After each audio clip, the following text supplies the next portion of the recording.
ان دو آیتوں میں اللہ تبارک و تعالی نے انسان کو جھنجھوڑا ہے، خاص طور پہ پہلی آیت میں، اور اس انسان کو جھنجھوڑا ہے، اس سے پوچھا ہے کہ تم میرے ساتھ کفر کیوں کرتے ہو، تم میرا انکار کیوں کرتے ہو، تمہارے پاس کیا جواز ہے انکار کرنے کا، کیوں نہیں مانتے؟ جب انسان، ہم بھی اپنے تجربے میں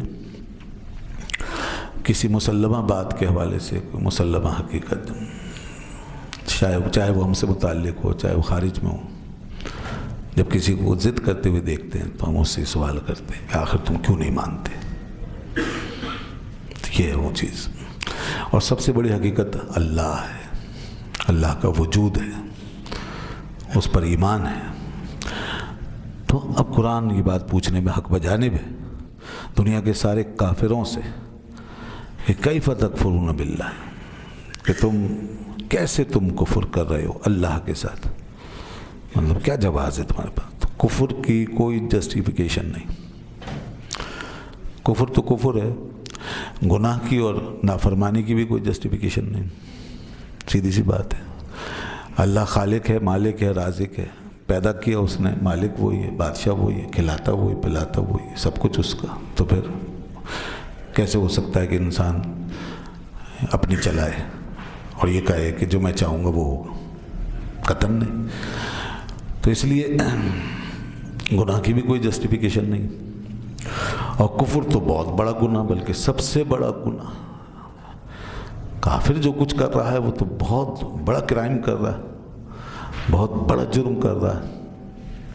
جی ہاں، اس کو ہم بعض لوگ نہیں سمجھتے، اور وہ جناب انسان کی بس ظاہری زندگی دیکھ کر، اس کے اعمال دیکھ کر کے اس سے متاثر ہوتے ہیں، یا اس کے کفر کے لیے کوئی نرم گوشہ اختیار کر لیتے ہیں، کہتے ہیں جی ٹھیک ہے کوئی بات نہیں، لیکن کام تو اچھے کر رہا ہے۔ بعض دفعہ کہتے ہیں جی ہم سے تو بہتر ہے، مسلمانوں سے تو بہتر ہے، یہ تو عام ہو گیا، یہ جملہ تو عام ہو گیا، مسلمانوں سے بہتر ہیں صاحب، مسلمانوں سے اچھے۔ یہ تو ایسے ہی ہو گیا جیسے ایک بچہ اپنے ماں باپ کو مانے ہی نہ، سرے سے نہ مانے، لیکن ہو بڑا شریف، سیدھا سادہ، اور دوسرا جو ہے وہ مانتا ہے، ماں باپ کو ماں باپ مانتا ہے، تسلیم کرتا ہے، لیکن شرارتیں بھی کرتا ہے۔ تو کیا اس کو بہتر سمجھا جائے گا جو کہتا ہے نہ یہ میری ماں ہے نہ میرا باپ ہے؟ اور کوئی ماں کوئی باپ اس بات کو برداشت کر لیں گے؟ کبھی بھی نہیں کریں گے۔ ایک شاگرد ہے، وہ اپنے استاد کو استاد ہی نہیں سمجھتا، ویسے کلاس میں پابند ہے، پنکچوئل ہے، اٹینڈنس پوری ہے، پڑھنے میں اچھا ہے، مگر استاد کو کہتا ہے تم میرے استاد نہیں ہو، میں نہیں مانتا تمہیں استاد۔ اور دوسرا ہے پڑھنے میں بیکار ہے، ناکارہ ہے، غیر حاضر بھی رہتا ہے، وہ مگر استاد کو استاد مانتا۔ تو سیدھی سی بات ہے، ہم کس کو ہم بہتر، کس کو کمتر، کس کو برتر سمجھیں گے؟ جو انکار کر رہا ہے اس کے لیے کوئی گنجائش ہے ہماری لغت میں؟ قطعاً نہیں، قطعاً نہیں، کیونکہ انکار کرنے والے کو باغی کہتے ہیں، جو مانتا ہی نہیں ہے وہ باغی ہے، اور دوسرا جو ہے وہ مانتا تو ہے، باغی نہیں ہے، لیکن شرارتی ہے، وہ کسی اس میں آ جاتا ہے، دھوکے میں آ گیا، نفسانیت کا شکار ہو گیا، کسی لالچ میں آ گیا، تو اس لیے اس نے یہ کام کیا۔ لیکن جو نہیں مانتا اس کا کیا جواز ہے؟ تو اس لیے آج یہی معاملہ ہے، جو منکر ہیں، کافر ہیں، تو وہ تو ایک بہت بڑا گناہ کر رہے ہیں نا، بہت بڑا جرم کر رہے ہیں وہ، اس چیز کو ہم سمجھیں، اور یہ اپنی طرف سے کوئی کرائٹیریا نہ بنائیں، اپنے لیے الگ بناتے ہیں، اللہ کے لیے الگ بناتے ہیں۔ ہم نے جتنی مثالیں یہ دی ہیں یہاں، ہمارا یہی جو باغی ہے، منکر ہے، اس کو ہم بالکل برداشت نہیں کرتے، اور خدا کی یہاں ہم چاہتے ہیں کہ یہ باغی اچھے ہوں اور کافر جو ہے ہم سے بہتر ہیں، اور ہم سمجھتے ہیں کہ بخشے بھی جائیں گے۔ بعض ایسے لوگ، میں ہم سے مراد ایسے بعض لوگ ہیں جو یہ نظریہ رکھتے ہیں کہ بخشے بھی جائیں گے کیونکہ بہت اچھے کام کر رہے ہیں۔ نہیں بھائی، یہ قرآن و حدیث کا فیصلہ ہے، جو کفر کی حالت میں مرے گا، جو باغی ہو کے مرا، جس نے اللہ کو نہیں مانا، تو اس کے لیے کیسے ہو سکتا ہے کہ اس کی بخشش ہو؟ پھر ایمان والوں کا فائدہ کیا ہوگا؟ اور ایمان لانے کی ویلیو کیا رہ جائے گی پھر؟ اور ماننے والوں کی حیثیت کیا؟ کچھ بھی نہیں ہے پھر۔ تو یہاں ایمان کی قدر و قیمت کا سوال ہے، یہاں ایک طرف بغاوت ہے، اور اسی لیے پھر اللہ تعالیٰ نے یہ فیصلہ فرما دیا کہ ان کے لیے کوئی جواز نہیں تھا۔ اب آگے دیکھیے، سمجھایا پھر، پہلے تو یہ پوچھا کہ کیسے کفر کر رہے ہو، کوئی جواز نہیں ہے۔ اس کے بعد پھر یہ بتایا کہ یہ سوال اس لیے پیدا ہوتا ہے کہ وَكُنْتُمْ أَمْوَاتًا، کہ تم تو مردہ تھے، تم تھے کیا، تم مردہ تھے، تمہارا کوئی وجود نہیں تھا۔ بھئی آدمی مردہ ہی ہوتا ہے جب بطن مادر میں داخل ہوتا ہے، بالکل مردہ ہوتا ہے، 4 مہینے تک بالکل مردہ ہوتا ہے، اس میں کوئی جان وان نہیں ہوتی، ایک مادہ ہے، پورا ایک وجود بن جاتا ہے، مردہ ہے، پورا جسم بن گیا، مردہ ہے، ہاتھ پیر سب بن گئے، مردہ ہے۔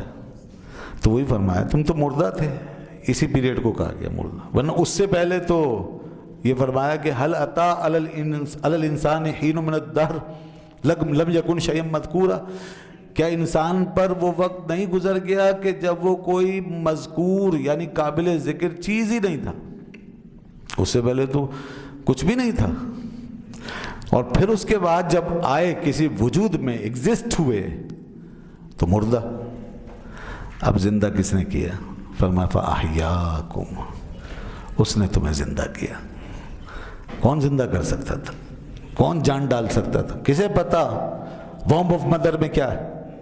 وہ کندھیری کال کوٹری میں اتنی سی جگہ میں کون ہے جو زندہ کرتا ہے؟ فرمایا فَأَحْيَاكُمْ، اس نے زندہ کیا۔ پھر اس کے بعد دیکھیے زندہ ہو گئے، ثُمَّ يُمِيتُكُمْ، پھر مارے گا، پھر وہ تم کو مارتا ہے، پھر وہ موت دیتا ہے اور دے گا، اور سب نے مرنا ہے۔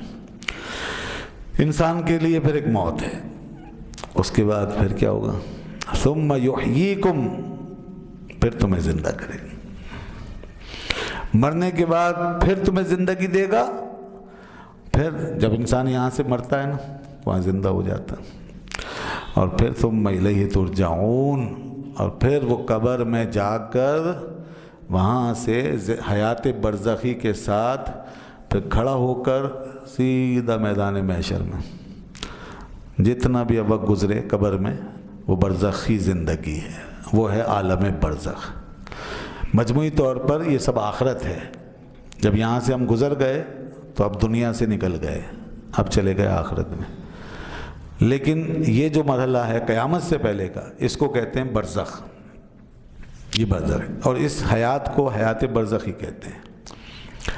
یہ برزخ اس لیے کہلاتا ہے، برزخ کا مطلب ہے بیچ کی چیز، بیچ کی چیز، درمیان کا مرحلہ، برزخ اس کو کہتے ہیں۔ تو اصل میں بالکل ٹوٹل آل ان آل ہر لحاظ سے آپ آخرت میں جو داخل ہوں گے وہ برزخ سے گزر کے ہوں گے، جہاں آپ کا پھر اس طرف کوئی نشان نہیں رہے گا۔ لیکن ابھی جہاں ہم ہوتے ہیں مرنے کے بعد یعنی قبر میں، تو یہ جو مرحلہ ہے یہ ایسا ہے کہ اس میں ہم ایک لحاظ سے آخرت میں ہیں، جس کو مردہ خود دیکھ رہا ہے اور پا رہا ہے، مگر دوسرے لحاظ سے یعنی ظاہری لحاظ سے، ہمارے لحاظ سے دنیا میں ہمیں اس کا جسم نظر آ رہا ہے، ہم اس کے ساتھ باقاعدہ کھڑے ہیں، اس کو پکڑ سکتے ہیں، اس کو اٹھا سکتے ہیں، نکال سکتے ہیں، پوسٹ مارٹم کرتے ہیں، قبر میں ادھر سے ادھر شفٹ کر لیتے ہیں، یہ ہمارے ساتھ۔ لیکن ادھر بھی ہے وہ، اس کا حساب کتاب چل رہا ہے وہاں، اگر نیکوکار ہے تو اس کو اچھا مل رہا ہے، ثواب کا مل رہا ہے، جنت کا معاملہ اس کے ساتھ ہو رہا ہے، اور اگر بدکار ہے تو پھر عذاب کا معاملہ۔ اور ایسے بھی تو ہیں جو ہمیشہ کے لیے سد خانے میں رکھ دیے گئے، ایسے بھی تو ہیں جنہیں فریز کر دیا گیا ہے، بالکل۔ تو اس طرح اگر کوئی شخص مرا ہے، مرتے ہیں، تو اب اس وقت جو ہے جس مرحلے میں ہے اس کا ایک حصہ دنیا میں ہے اور دوسرا حصہ اس کا آخرت میں۔ تو اب یہ آ گئے نا سینٹر میں، دنیا اور آخرت کے بیچ میں، اس لیے اس کو برزخ کہتے ہیں۔ برزخ کا مطلب درمیانی مرحلہ، تو اس لیے یہ برزخ ہے۔ اچھا، اور پھر جو بالکل آخرت شروع ہوگی نا، آخری جو مرحلہ پھر آخرت کا، تو اس میں پھر دنیا سے واسطہ ختم۔